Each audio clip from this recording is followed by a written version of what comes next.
And we meet next week, Elena. Yes, we do. I look forward to it. Yeah, Sweden is at its most beautiful right now. It's light green and very beautiful, lots of flowers. I didn't mind it in December when there were the... That's good. You're one of the few.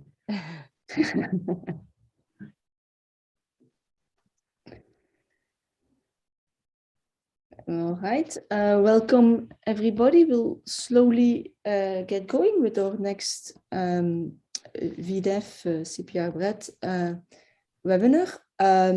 For those of you who are regulars, welcome back. Good to see you. For those of you who are new to this forum, welcome the first time around. And so in particular, for those that are not regulars, let me explain the rules of the game a little bit. We are, first of all, I should say, we're very happy to have Martina, Björkman, Nyqvist with us, who is a co-organizer of this webinar, but today is presenting her own work. And so with us in that capacity. She is joined by Andrea Guarizo and Jakob Svensson, who are also on the panel and available to work authors on the paper and available to answer questions. Martina will talk for an hour, and during that hour, if you have questions, please put them in writing in the Q&A, and Jakob and Andrea will try to answer. And also at certain points during the presentation, I will take some of those questions to Martina to ask orally, to kind of clarify orally. And then after the hour, we will open the mic so that there will be the opportunity to ask questions directly, any question that you want to come further back to or wider discussion, very welcome at that point. No need to say that we don't tolerate abuse, but we also haven't seen that in this forum. Martina will, after the seminar, be available for individual meetings with people who want to in her Zoom room, and we'll post that link. So without further ado, you're here to listen to Martina. So let me turn to Martina. We're looking forward to this, and we will. I'm turning it back to you. Thank you very much, and it's great to be on the other side of the VDEV and to present some of my work, and I'm very happy to be able to do this.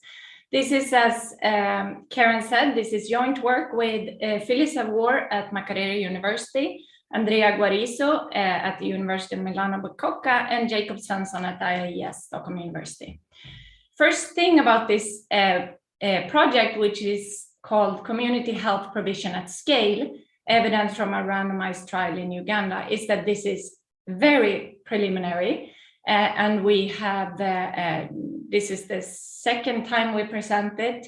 We don't have a paper. It's really early work in progress in terms of analyzing this, what you will see quite a lot of data.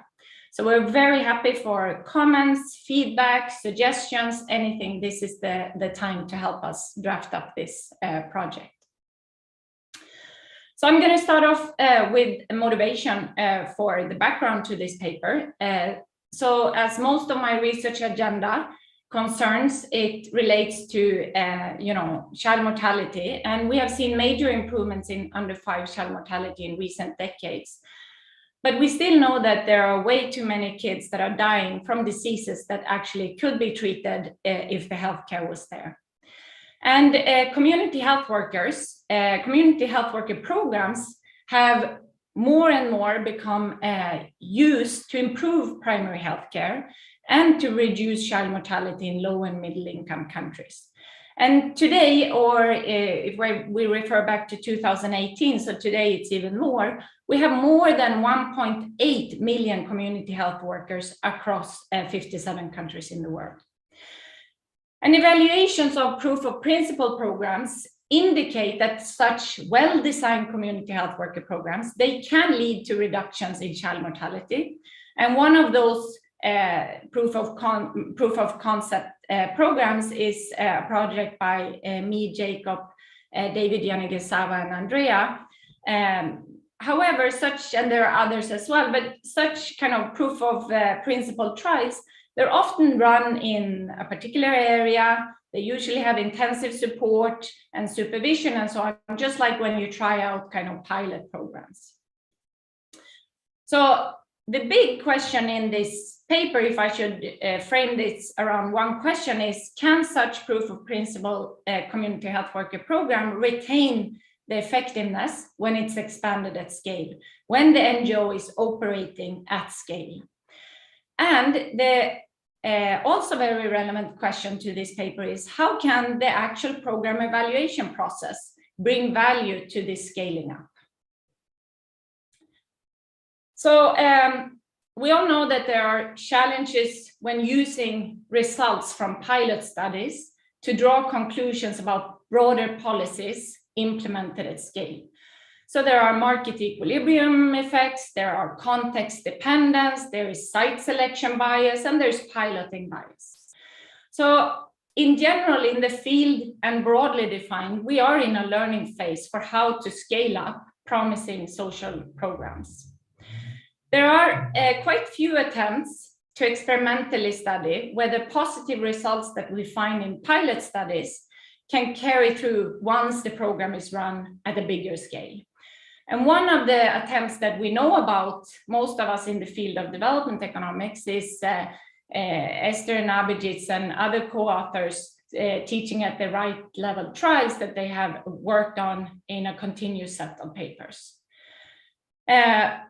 But why do some programs scale and why do others have little success? Well, that's a broad question I'm not going to be able to answer here. But if I cite John List, who's discussing and working on this quite a lot right now, he's saying it's not luck, it's not skill, it's actually scientific method. So what are we doing in this paper? So we are studying the scaling up of a community health worker program that we previously showed was effective in reducing child mortality in Uganda. This is a standard community health worker program with financial incentives for the health workers. So the health workers get a performance-based remuneration based on a set of key health activities. They also make a profit by selling some health products while carrying out these activities as community health workers. In this paper, we're going to study two different NGOs that run the same community health worker program. For one NGO, this is the key business activity. Community health worker program is their business activity. And for the other one, this is a secondary activity and their primary activity is something else. It's actually microfinance. This is a randomized trial covering 500 villages and spanning over 13 districts in Uganda. And the time period in the end is 5 years. And we're going to study, as I said, whether this program retains its effectiveness when it's operating at scale.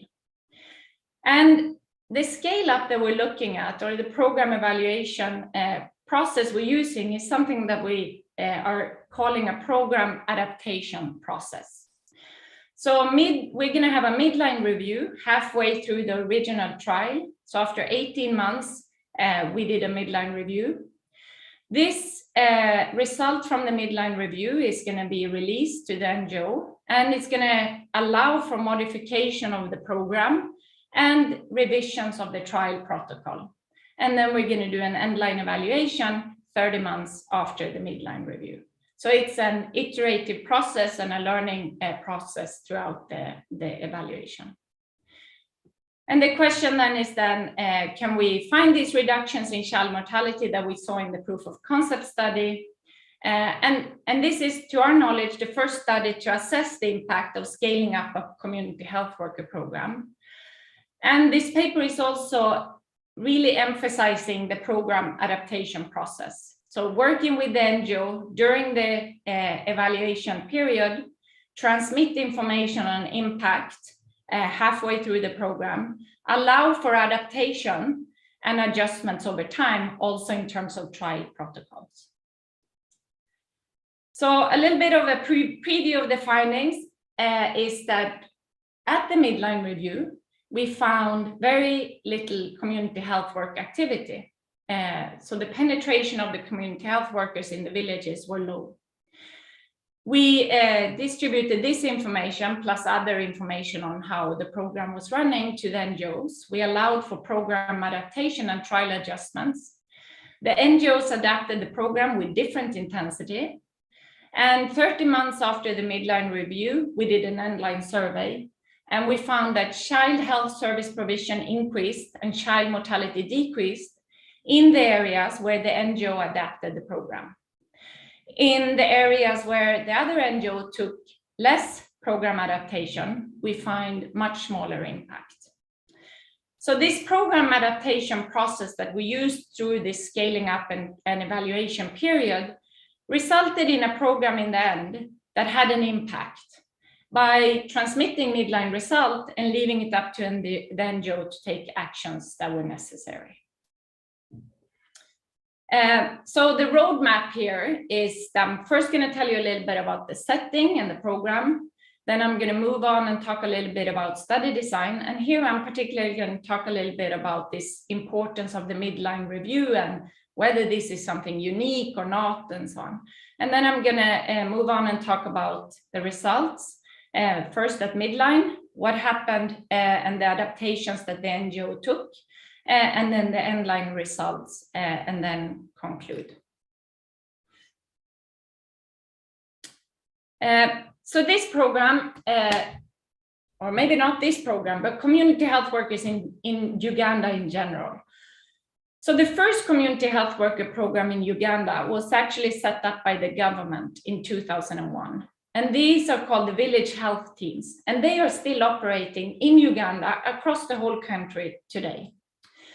In 2009, the NGO Living Goods developed a new community health delivery model and implemented this in Uganda together with BRAC Uganda, or in collaboration with BRAC Uganda. The Living Goods community health delivery model is a standard community health worker program where the community health workers in this program also benefit from financial incentives. So normally I should say community health worker programs that are run by governments and so on do not have financial incentives. This program do have some small payments to the community health workers. So they do benefit from performance-based remunerations. They earn a small monthly fixed amount, and they also sell some health products at a price that is lower than market price.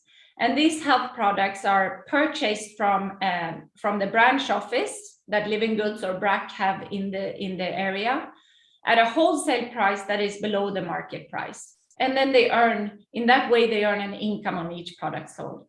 I should say that this last part, where selling products and earning an income on that, is a component that was bigger in the early phases of Living Goods program. And this is a part of the program that is actually being phased out, but it still exists, but it's being at a much smaller component right now. And now it's much more on performance-based remuneration and a small fixed amount. So what do these community health workers do? So these community health workers, they visit households with children less than 5 years old.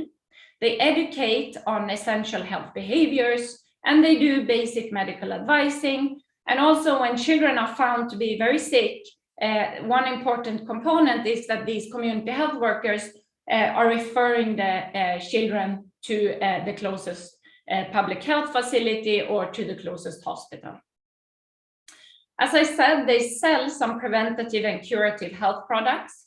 They, in terms of preventive goods, they sell insecticidal bed nets, they sell water purification tablets and vitamins. They also sell curative treatments, so they sell ACTs, that's malaria drugs. They have zinc and ORS. They also have pneumonia drugs if children are found, or antibiotics for pneumonia. And they also sell some other durables with health benefits, such as cooking stoves, solar lights, and water filters. They sell diapers, hand soap, and fortified food. Everything is related to health in a sense of these goods. Then, as I said, this selling and earning money on that is a common component that is decreased over time. And they are now also receiving a performance-based remuneration that is based on the activities that they do. So this is sick child assessment, registering and supporting pregnant women throughout her pregnancy, and importantly, visiting newborns in the very first week of life. How are these community health workers selected? They are selected through a competitive process among female community members aged between 18 and 45, living in these villages. There is one community health worker selected per village. This woman gets 3 weeks of health and business training to kick off. Then she is provided with health products, a uniform, a mobile phone, training material, and visual aids to use during household visits. And then this woman is also having a one-day refresher training each month on key health and business topics. And this key health, as I've written here, is that it's also seasonal. So if it's malaria season, this community health worker is trained specifically again on malaria, on detecting malaria and so on. If there is a specific seasonality for something else, or there is a infection going on or something, they are specifically trained on that in this 1 month period. The community health workers are working with this data-driven performance management. So they have this mobile phone that they can be reached at, but they also have in this mobile phone the mobile health app, where they are recording what they're doing and which can be monitored by the NGO.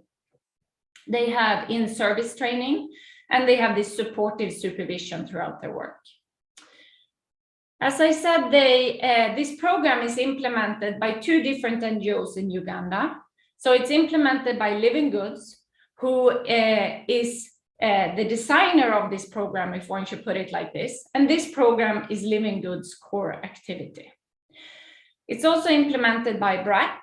And BRAC is, as most of us know, a microfinance NGO, and for which this program is a secondary activity. So the primary activity for BRAC is, of course, microfinance.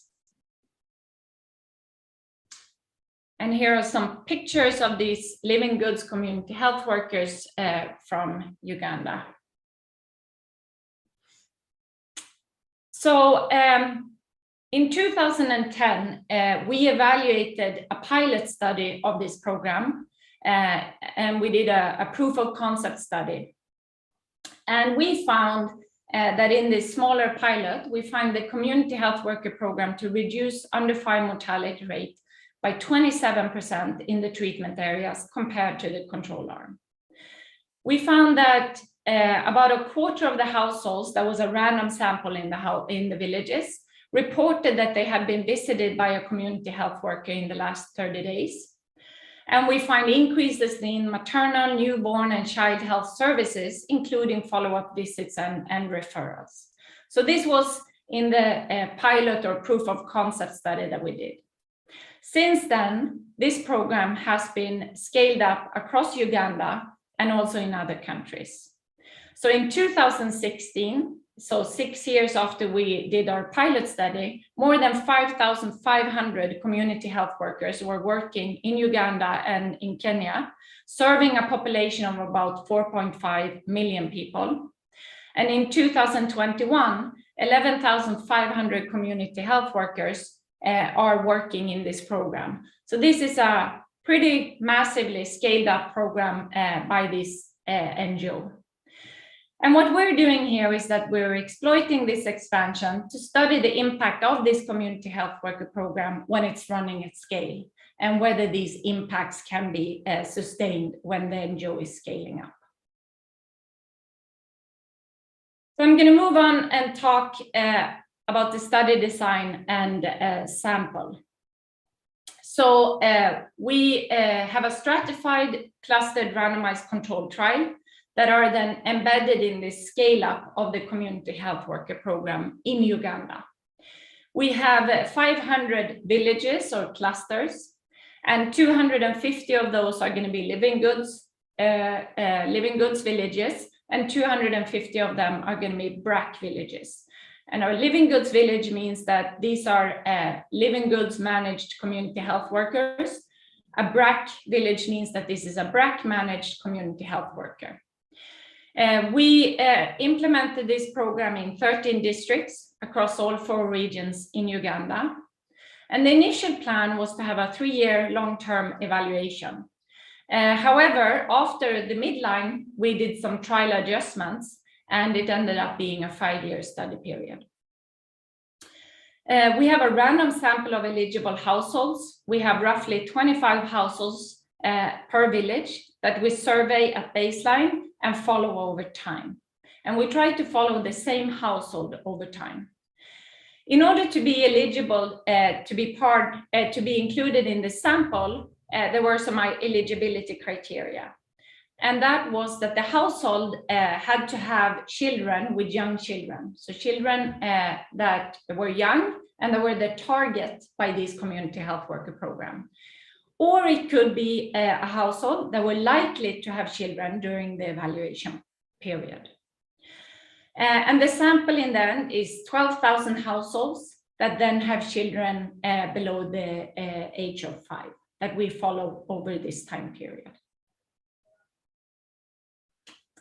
So we use something that I called a program adaptation model. So what is that? So that is the program was implemented across all study sites. Then midline through what we thought was the first, what we thought was halfway through the first, the trial period of 3 years, we did a midline review of some key outcome variables. And this was then halfway in the original timeline after 18 months. Results were revealed to the NGOs and to the funder, and the 2 NGOs adapted the program. It was up to each NGO on what they did and what they deemed was necessary or how they wanted to do that. And also the funder decided to prolong the trial to see if there was time for impact. And then we did a long-term evaluation about 2.5 years after the midline review. So why the midline review? So the midline review or a midline check allow for corrective actions regarding the intervention, and it allows for modification of the trial protocol. So in clinical trials, you often have something called data and safety monitoring boards. This is monitoring of ongoing trials that you're doing throughout, and you're checking what's going on. Midline reviews or these type of monitoring checks performed by evaluators are rather uncommon in RCT, in social science, and in public and global health. And these are particularly important when you look at scaling up a program and wanting to allow for adaptation through the scale up and allow for this program to actually be a functioning program in the end. This scaled up trial, the scaled up trial then serve as an input for program refinement and adaptation, in addition to the impact evaluation. So the overall goal of the impact evaluation or of the trial or of the evaluation is not purely understand the impact, but also to give input throughout the period. So then probably some of you are saying, but what, performance monitoring is not new? No, it's not. It's actually something that is used by private firms and organizations when they scale up things. But what usually happens is that you measure what's going on in the treatment group. So in those that are scaled up or in those that are getting the program. So, you know, if I use the example of this NGO, they are monitoring what's going on and checking, but they're only doing that in the areas where they actually have community health workers. So it's difficult to know also at the onset where the impact will be or where it not happens. So it might be that you find that the community health workers are doing their job, but you don't find an impact in certain areas, but you don't find impact in certain areas. Or it might be that, you know, the scale up is a big scale up and the penetration is not enough, or whatever it is. But all of these things is difficult at the onset. So understanding the counterfactual, so the control group, is important. And that's not something that you are doing in private firms or in organizations when you look at performance monitoring normally. So therefore, what differs here from a traditional kind of performance review is that we are measuring both the treatment and the control group halfway out, informing the NGO on what's going on in the control group and in the treatment group, and then leaving it for these organizations who are in the best position to decide what to do or what to not do. So the study timeline looks like this. So we collected baseline data in 2016. And then by December 2018, we did the midline data collection. And then we reported this by the end of 2019 to the NGOs and the funder, the report of this. And at that time, it was up to the NGO to decide if they wanted to act on the information we gave them or not. And the funder of the program also decided to extend the time period of the evaluation. So this was extended for another 1.5 years, and in the end, it was then 5 years. And then we collected end-line data in March 2021. So these are the areas we work in. The light green are BRAC villages or BRAC areas. The BRAC areas were existing branches for BRAC, and they were then scaling up in new villages.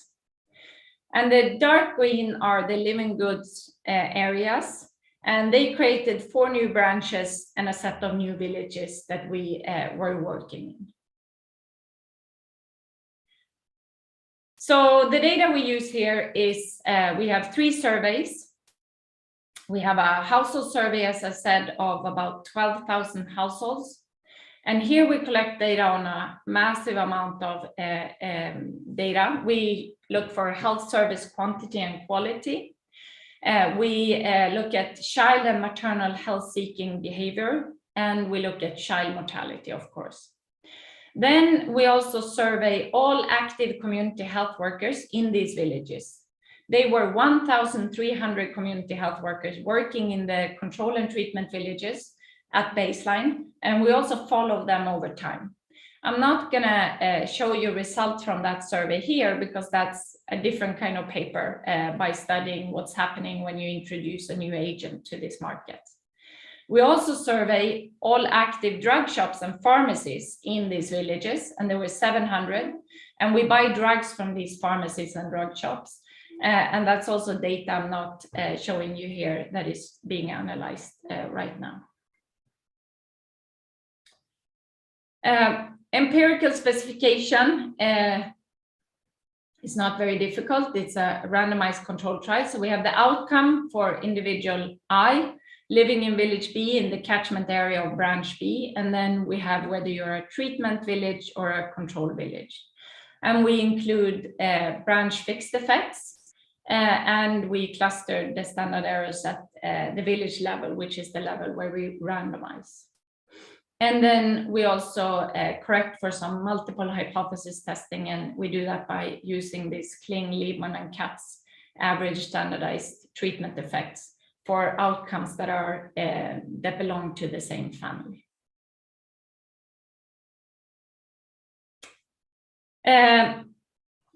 So attrition and baseline balance. So the baseline data is well balanced, and I don't think I'm going to show you that. It's a huge sample, and data is very balanced. Attrition as well is at acceptable levels.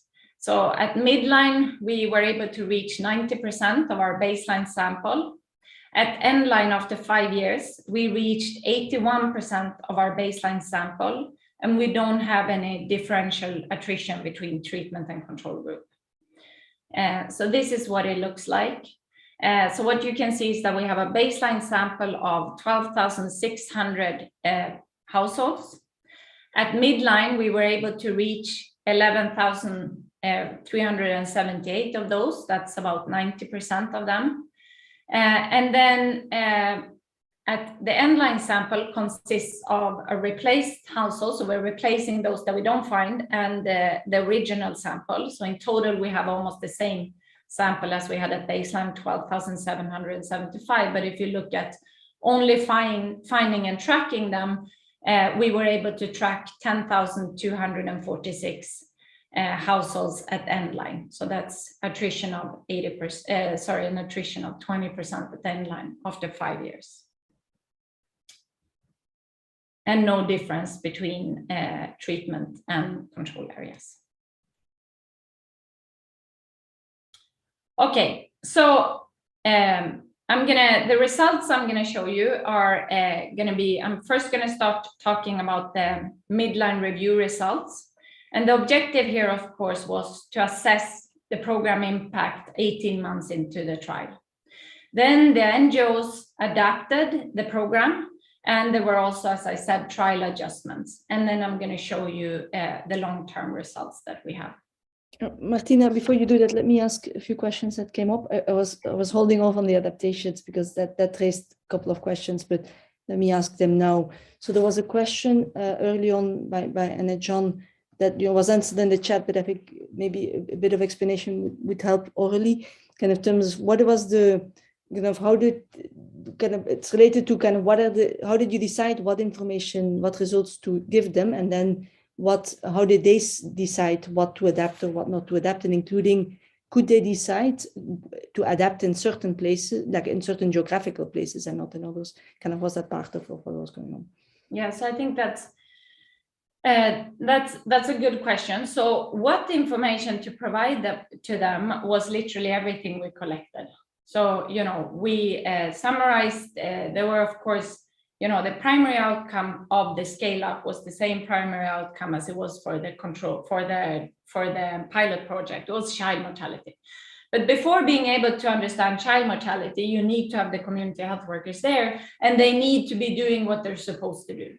So what I'm going to show you is, already when you start there, you're going to see that not much were happening with the community health workers. So it already kind of started there.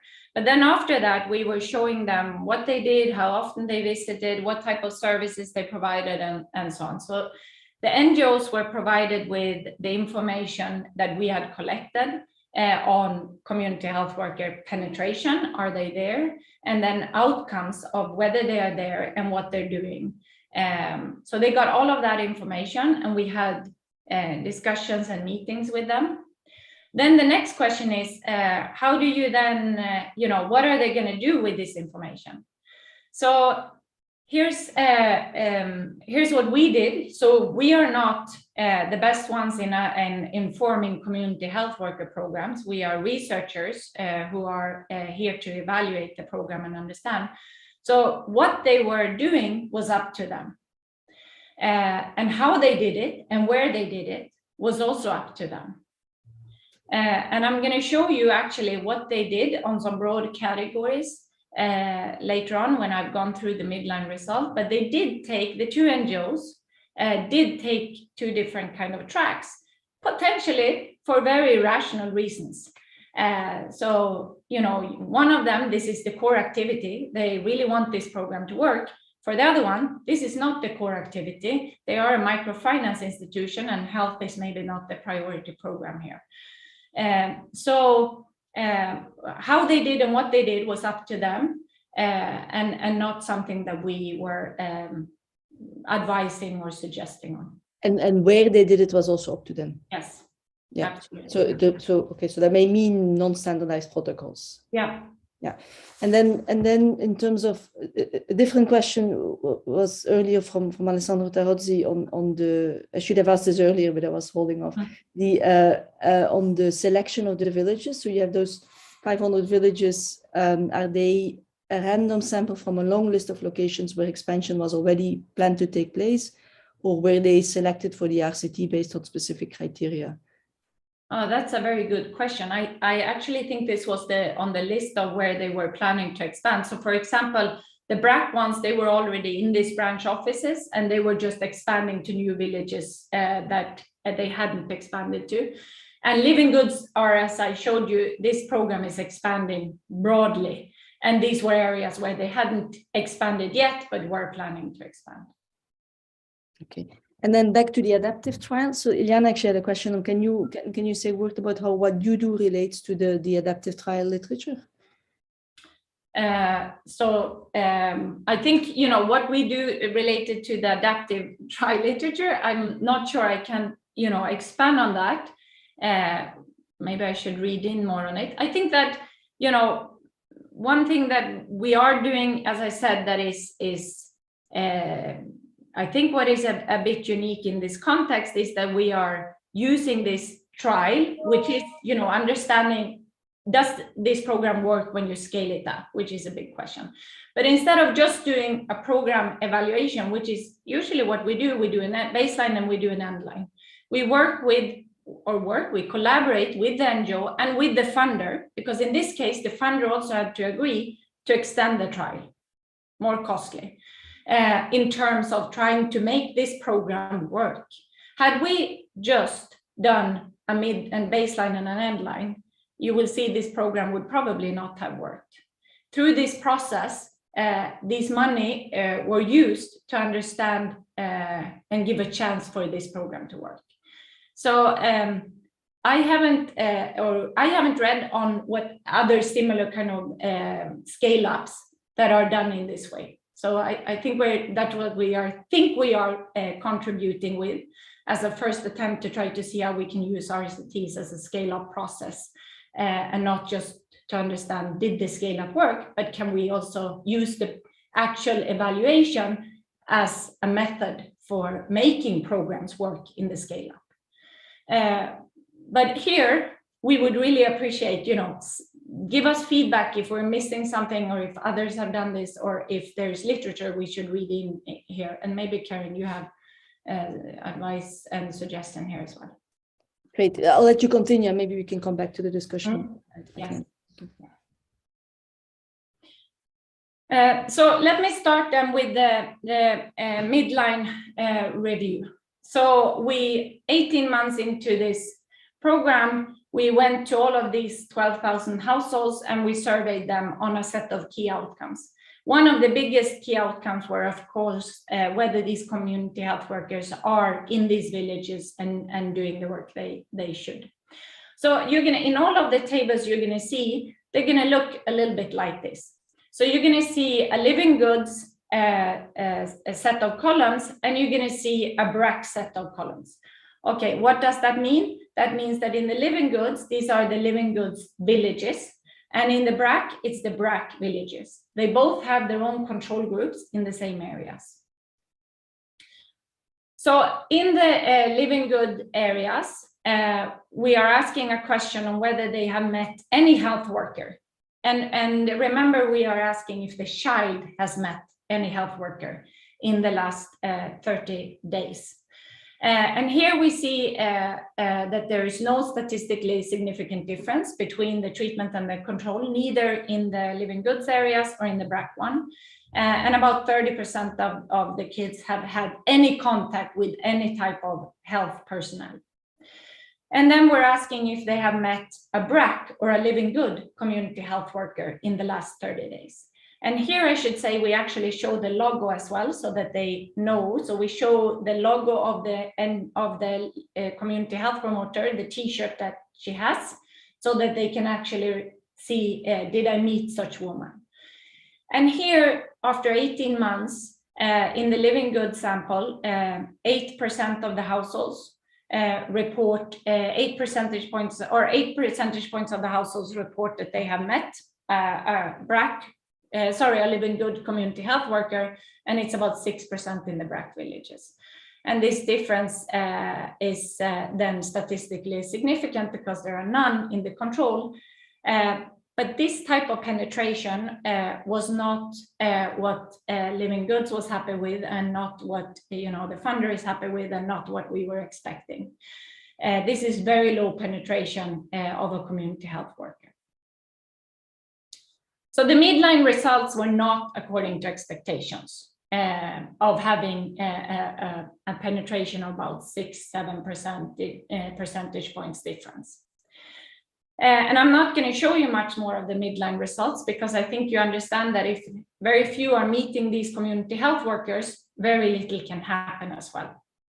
So we also find very low health service provision, and we also find literally no impact, or not literally, we find no impact on preventative health services, newborn services, breastfeeding. We find nothing on treatment services, usage of ORS, zinc, antibiotics, treatments when the kids are sick.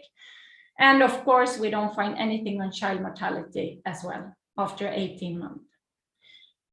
So these results and all of the results that we collected were shared with the NGO. And as I said, it was then up to the NGO to take action if they wanted and if they needed, and what type of actions they were going to take.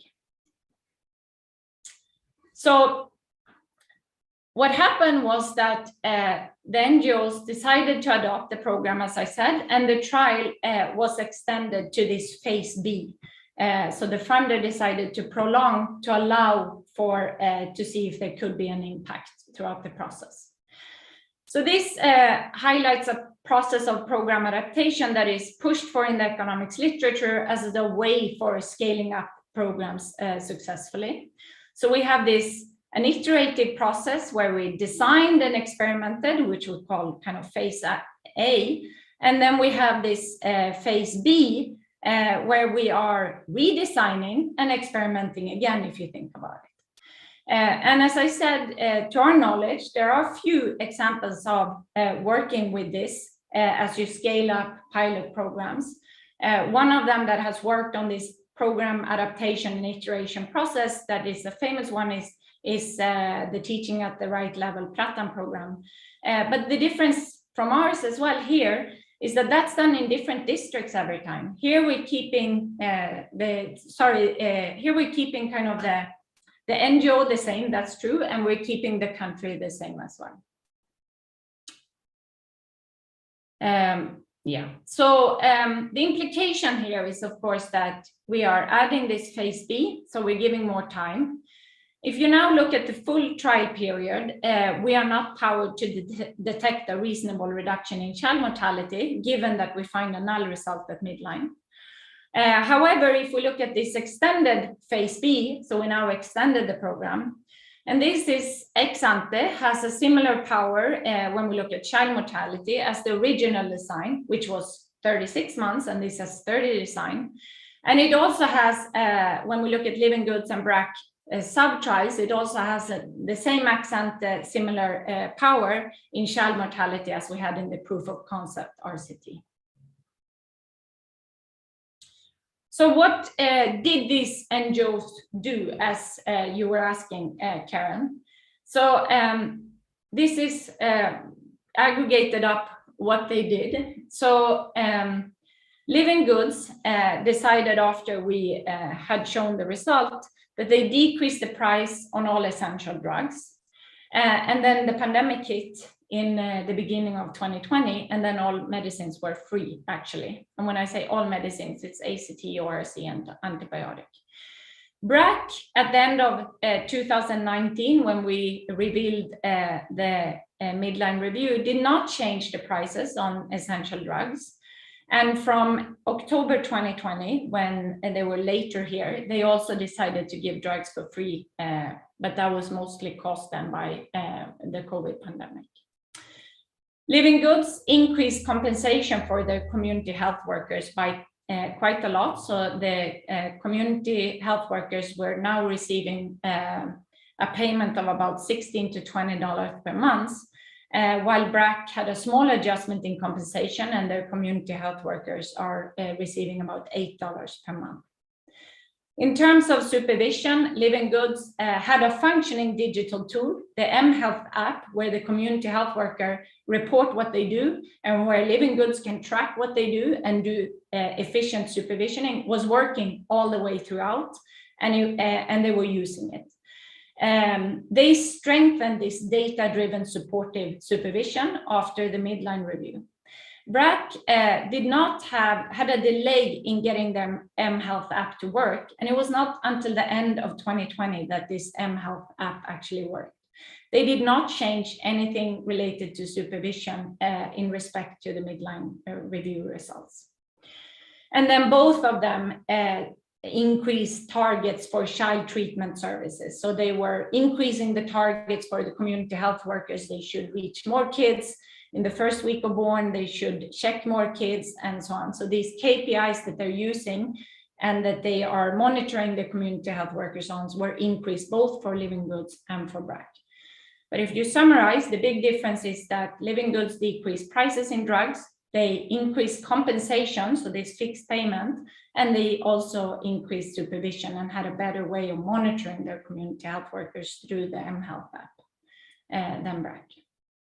Martina, very quick clarification. When you disseminated the midline results, this is from Victoire Girard, did you also show the BRAC results to Living Goods and the Living Goods results to BRAC? Yes.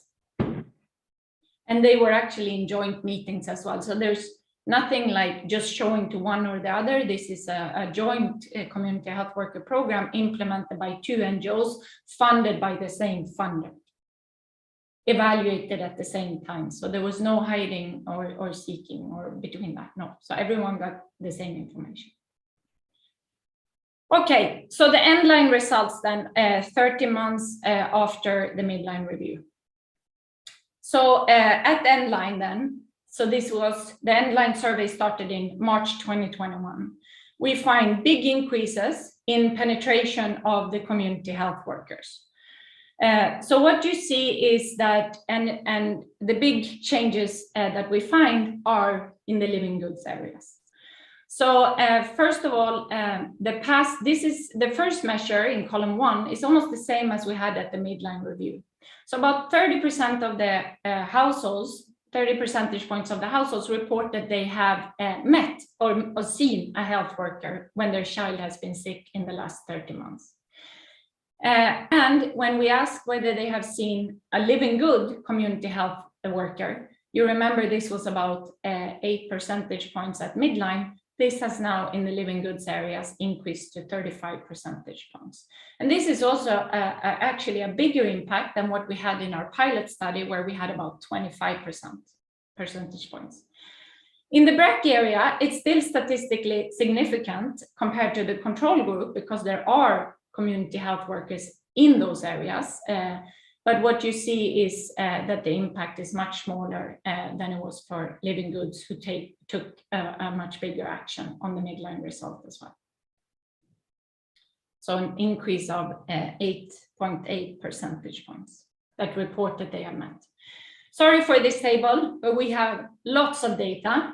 And if you want to look at something and you want to aggregate them up because there are many, then you should look at the purple one at the end where we have the average standardized treatment effect for all of these preventative services for children under the age of 5.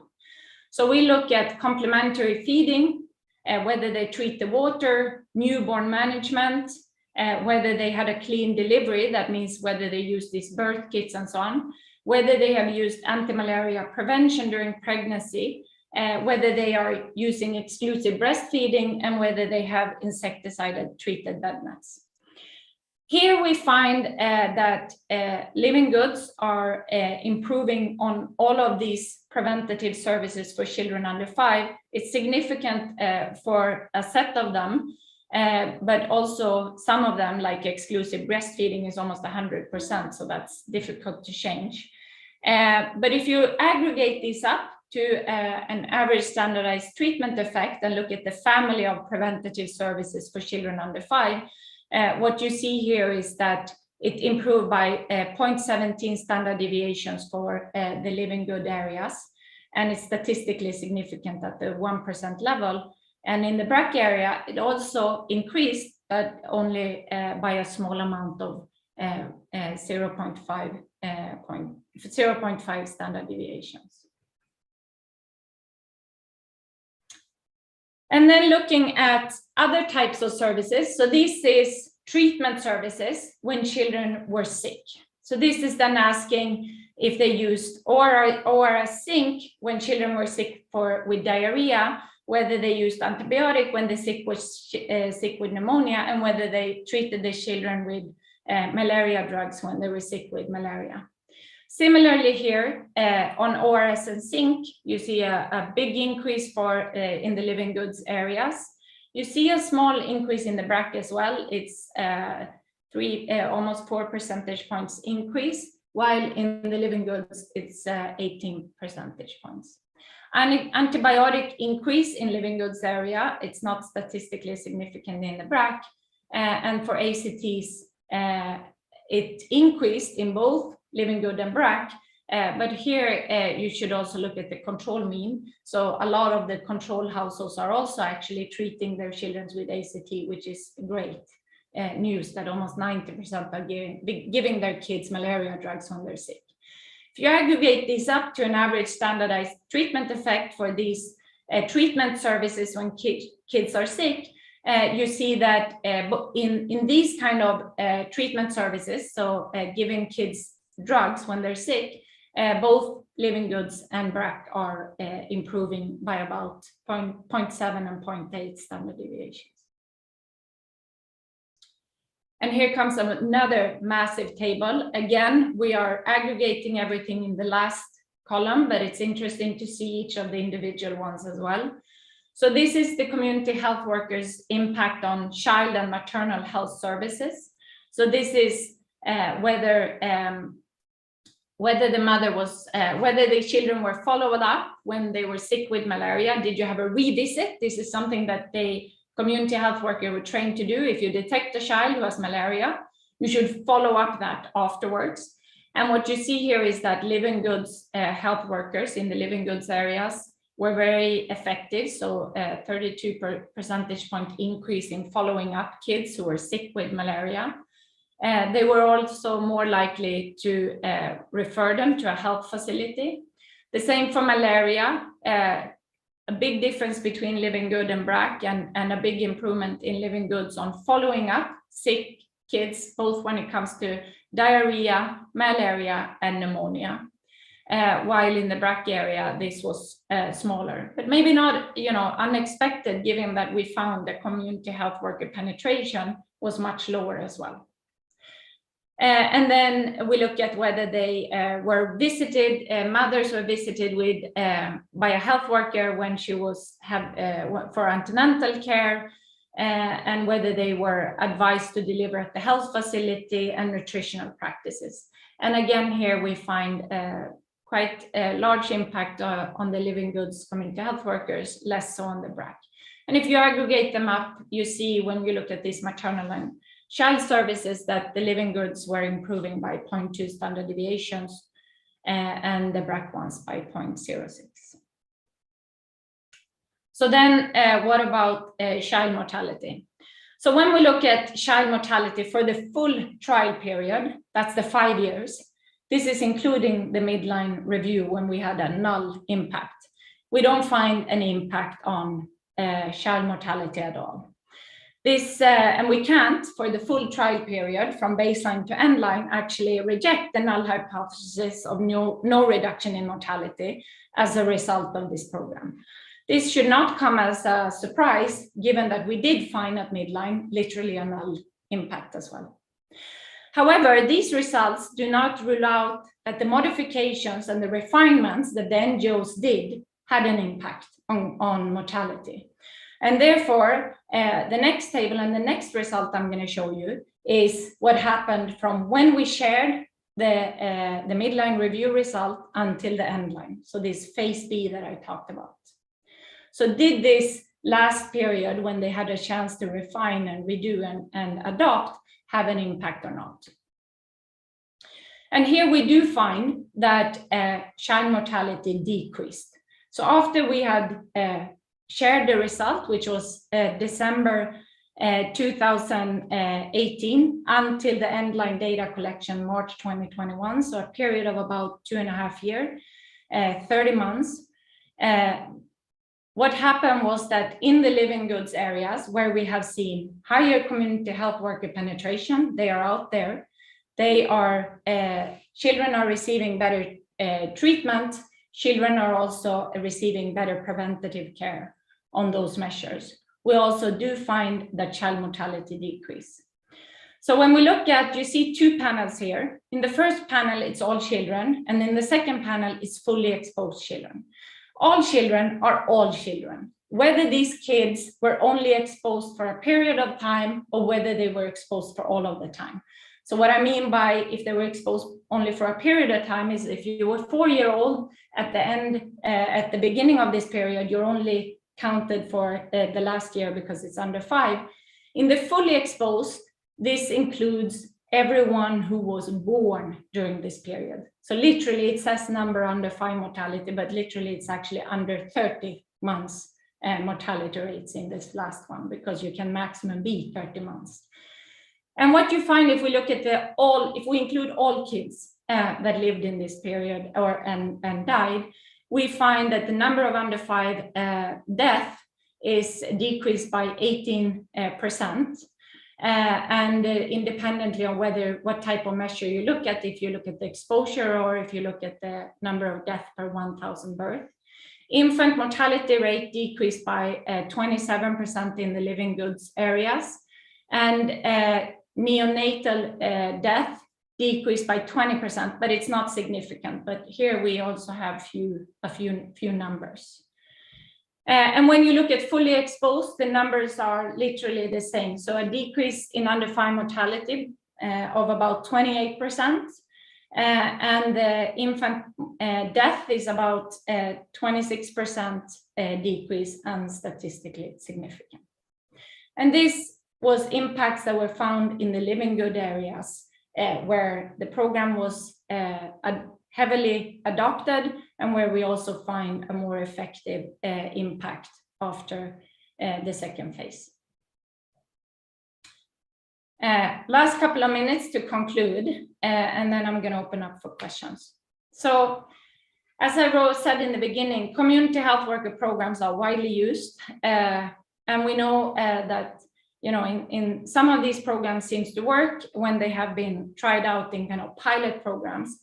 But we know less about whether these type of programs can work when they are expanded at scale or when the NGO is operating at scale.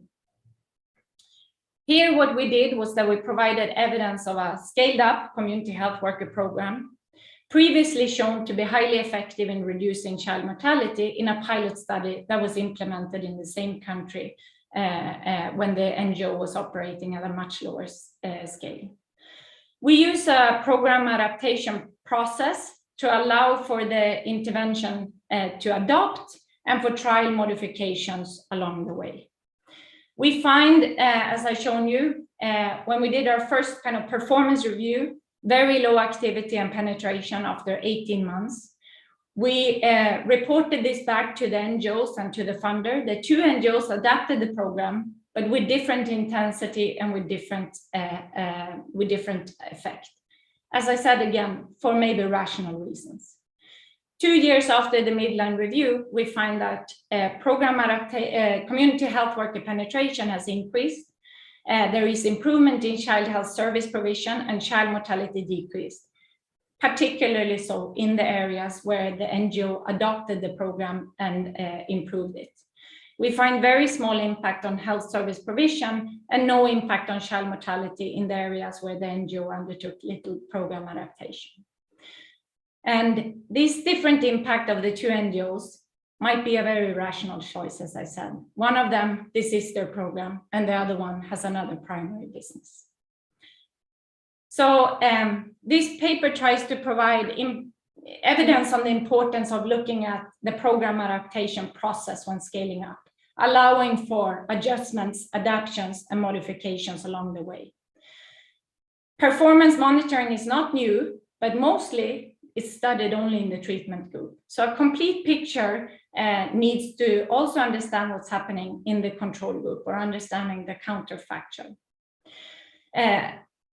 We hope and we think this will continue to, open up. We should continue to study different program adaptation models and processes and, different ways of doing this in order to learn how to scale up the pilot project that we find are successful and learn to make them work in the broader and in the bigger scale. And then I'm just gonna shortly say, as I told you, we have a lot of other data. So another work that we are planning for this project is to look at the impact of introducing a new incentivized community health worker on the whole market of community health workers in these villages. This is very similar to what Erika De Serrano and Nancy Chan with co-authors are doing. Here we have a detailed data on the universe of community health worker, the knowledge, their salaries, their motivation, and what they do. And we hope to contribute to the supply side of the primary healthcare provision in these areas as well. Wonderful, Martina. Thanks a lot. So for those who want to ask questions, kind of go ahead and raise your hands. Maybe Martina, before we kind of, as people are raising their hands, one kind of thread of the Q&A and the chats was very much related to incentives of the NGOs to change, but also how this would translate to the government. And so maybe Robin, you want to come in kind of with your question? I guess my thought was that, in a situation where you had no heterogeneity in provider, like typically you'd have health being provided by the government, then how would you learn whether it's working? I mean, would you experiment it either over time or in different areas to figure out? It's kind of like basically like the N, the size of N for the implementer may be very, very small, often one.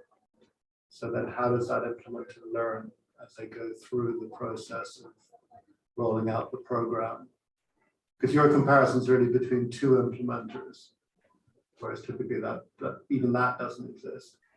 I think that the whole, maybe, so tell me, Robin, if I'm not getting this right, but I think that the interesting thing here is that we have two implementers and we can study them in parallel and they take different actions, and therefore, I think if we only had one implementer, this would have been an interesting study as well, because we would have been using the same program adaptation process to show the implementer that in this case, community health worker penetration is not leading to any health outcomes that you're finding. What they decide to do with that is up to them. And then at the end, we would have found, had it been only BRAC in this case, it wouldn't have worked. Had it been only living goods in this case, it would have worked. I think the interesting thing is there that we can show two paths.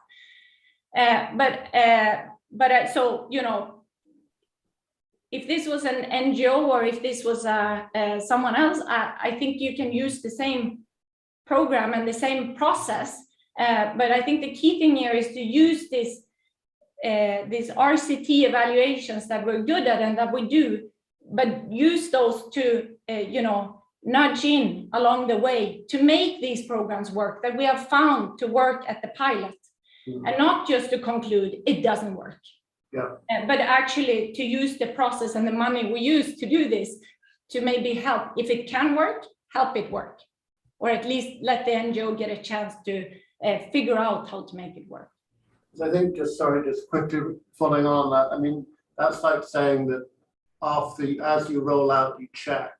But I was wondering whether you were learning anything from the kind of heterogeneity across where even if you were just BRAC, so using that. So as it is with every program that you do, in retrospect, you would have done things differently and whatnot, right? We had no clue at the midline that BRAC was going to take a different action than living goods, and we did not intervene in that. I want to say that because we're just evaluators and they were free to do what they wanted to do. So in retrospect, it would have been very interesting to provide kind of much more heterogeneous maybe results on what was going on and depicted that much more. Okay, that's a learning process post that maybe we would have done differently. But that's what I'm saying. There are many who are evaluating scale-ups.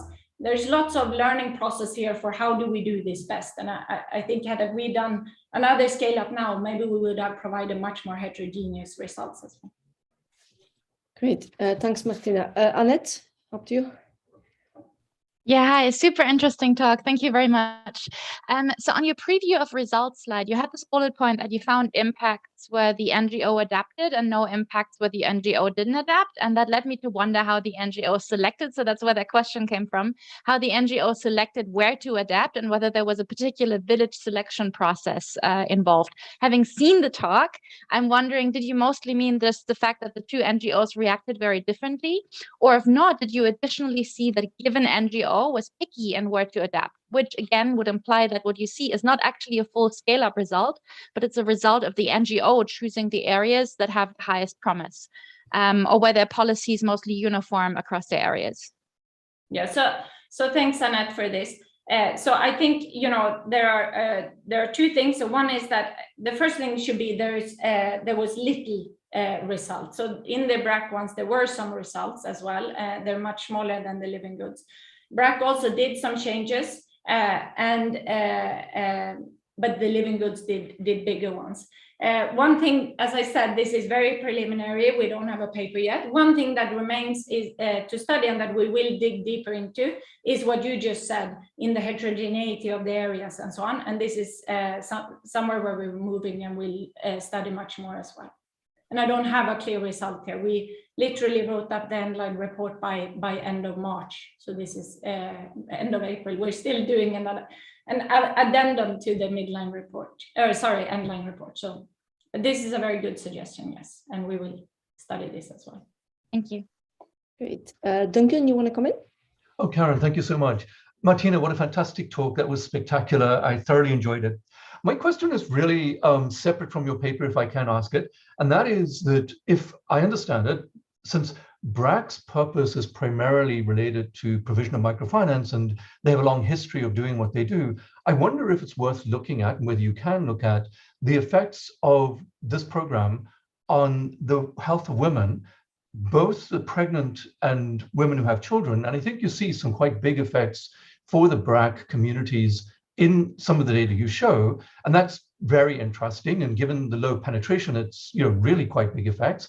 And I wonder if they had effects on other women as well, and whether you might be able to look at these other markers of health of women and maybe other members of the household to sort of see if these people were doing something that was perhaps different from focusing on making sure the kids were well nourished or getting the various treatments for the various illnesses and so on. Oh, thank you, Duncan. That's a very interesting one. So thinking that that BRAC is working with women in this microfinance institution, and that maybe their kind of priority is also much more on women and not only on children under 5.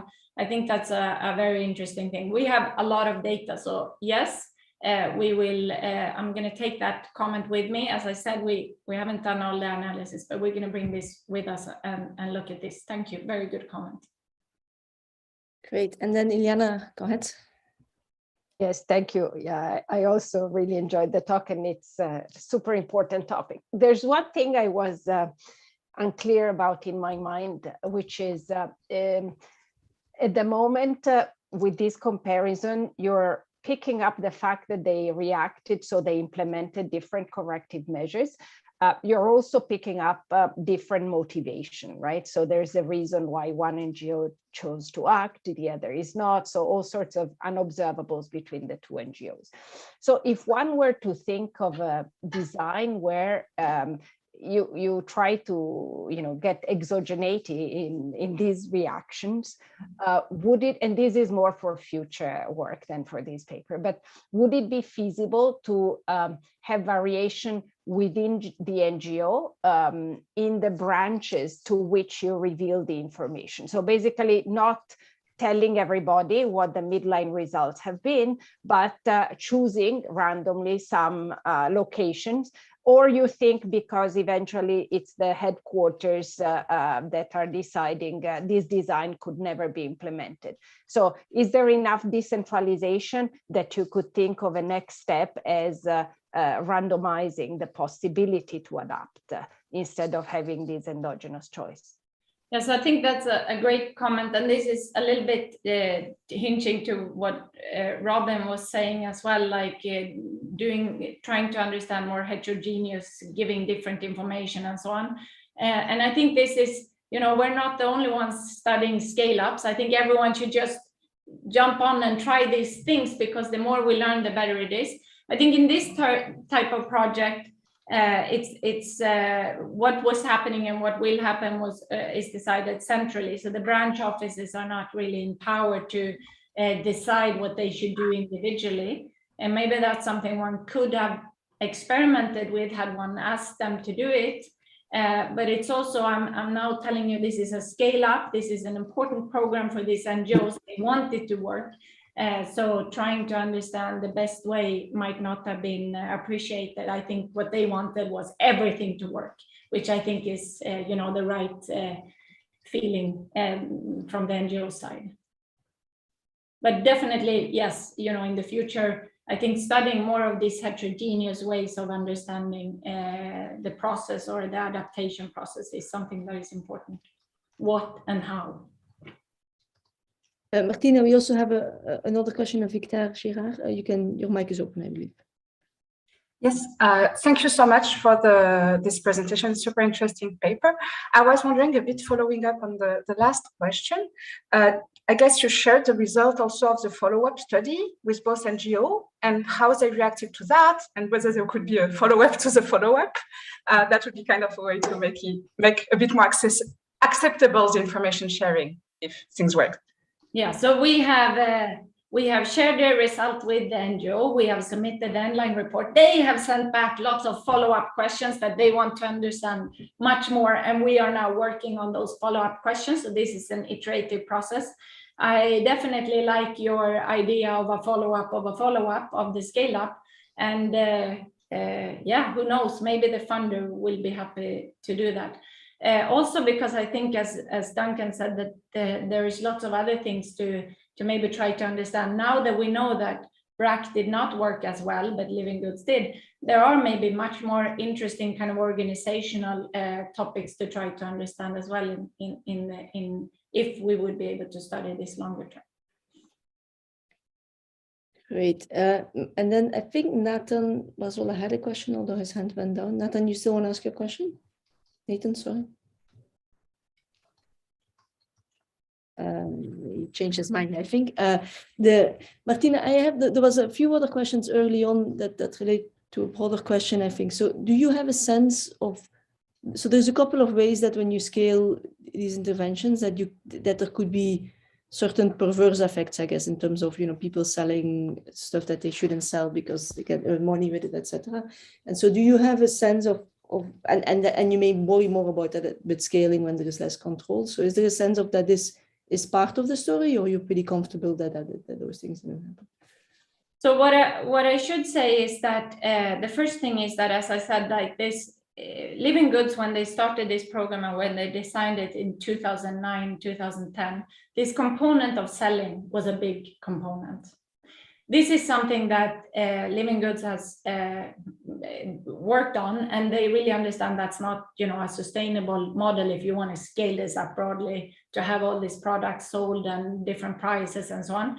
And for that rational reason, that's a component that has decreased over time in importance. And instead, they are having these performance-based remunerations that are followed by mHealth app and a fixed salary. However, I should say that what we found in the pilot study, and we are still studying here as well, was of course that they're selling authentic drugs here. So they're selling true ACTs, true pneumonia drugs, and you saw that was a big component as well, and it was a big impact in both BRAC and Living Goods actually. So what I would like to say is that the selling component is there. They're selling drugs to kids who are sick at the market price, price lower than market. That's an important component. We want kids to get drugs when they're sick, but these community health workers are doing a lot of other things as well. So this is not the only component. One thing we will be able to study is when we will have data on what they sell. solar panels, soap, and so on. And then I can answer that question much more on what they're selling. But my feeling from the data and our feeling is that this is a genuine community health worker program where the focus is on kids under 5. And that component is clear that it has, the selling component is decreasing quite drastically. Great. Thank you. We are out of time. Sylvia, I saw your hand going up. So since you're out of time, I'm going to suggest you join Martina in the Zoom room that I posted the link there for any further questions. And so let me just finish with thanking Martina for this fascinating talk. The fact that we're over time means it's so interesting that we keep on asking questions, of course. This was super interesting. Thanks a lot. And let me also just make a bit of publicity for the next VDEV in 2 weeks, which will be Michael Greenstone from the University of Chicago. Looking forward to see you all there. Take care. Thank you very much, everyone.